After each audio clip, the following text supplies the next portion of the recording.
beekee jira ammin dhagama sagaleen kee am deebi'ee jira. Ayyee daddafa qoqoda oduu breaking news qabna ammi sagaleen kee dhagamaa seera. Sagaleen kee dhagama seera am dhagaa jira. Dhagama sagaleen dhagama. Beekee jira ammin dhagama sagalee. Okay sagaleen kee ammin dhagama. Ayyee qoqoda waliin gaa sagaleen kee dhagama anatti dogongore wasirreessuu irratti waballeesse.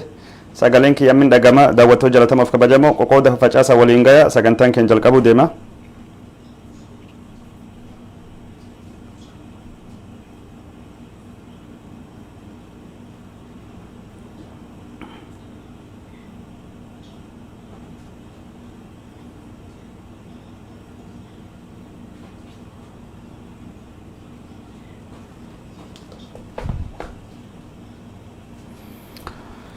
daawwattoota keenya jaallatamoof kabajamoo oduu amma magaalaa Amboo fi Finfinnee irraa nu geette isinii qabannee dhiyaannee jirra gara sagantaa oduutu dabarra.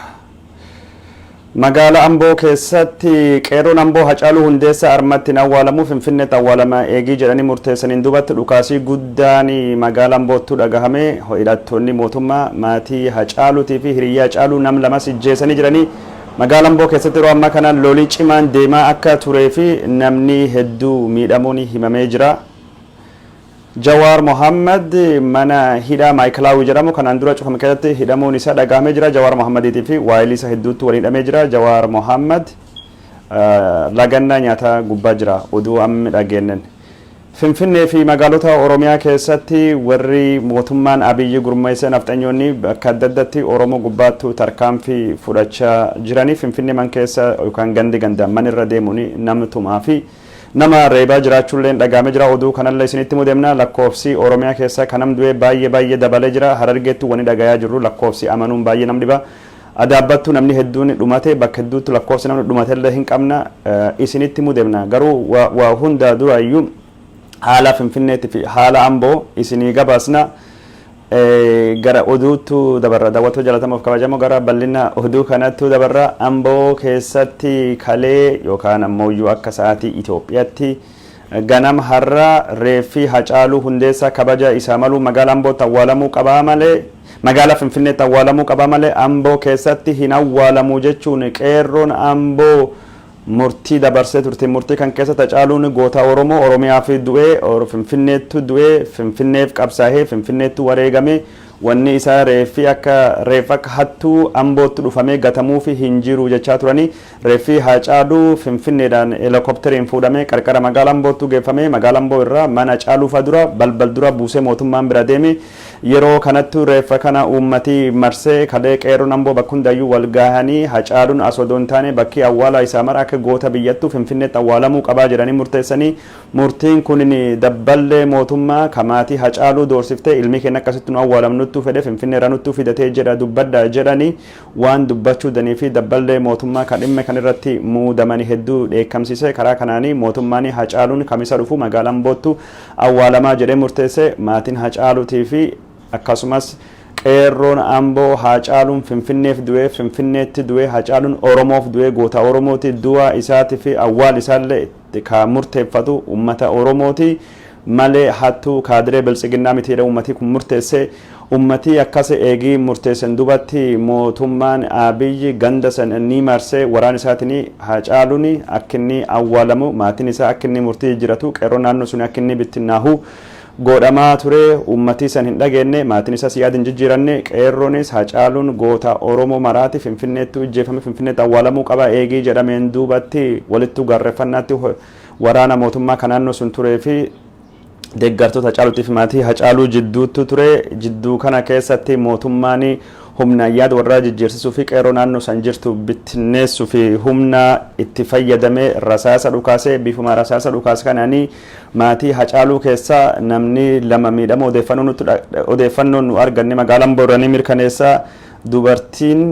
Dubriin Hacaaluu yookaan ammoo eessuma kataahe namni tokkini battalumatti ijjeefamee jira rasaasanii waraanii kun kan dhalate Hacaaluun Finfinneetti malee ambootti awwaalamu hin qabu ka jedhuun hiriyyaan Hacaaluu kaayis waliin dhalatee guddates magaalaa Amboo keessatti rasaasa waraana mootummaa irrattu baneeni ijjeefamee jira. Magaalii Amboo ganama kana herrega sa'aatii Itoophiyaatti dirree waraana fakkaatti waraanii karaa hundaaniyyuu maatii Hacaaluutii fi bakka reeffi Hacaaluu jiru marsee odoo nama addaan hin baasinu xiqqaa guddaa gubbaatti rasaasa akka bishaanii akka inni roobsaa ture maddeen oduu Amboo irraa arganne gabaasanii jiranii. Abbaan Hacaaluu kan keessattu madaahee yookaan ammoo abbaan Hacaaluu du'e ka jedhamu odeeffannoon amma kan Amboo irraa dhufte abbaan Hacaaluu hinduun hin madoofne garuu maatii isaa keessa dubrii yookaan ammoo namni eessuma Hacaaluu tahuu danda'u du'e jedhamee jira. Hiriyyaan Hacaaluu kaayis waliin dhalatee guddates wareegamee jira. Magaalii Amboo ka Hacaaluun itti dhalate yeroo amma kana waraanii lakkoofsi namaatiin wal qixxeedha magaalaa goolaa jira.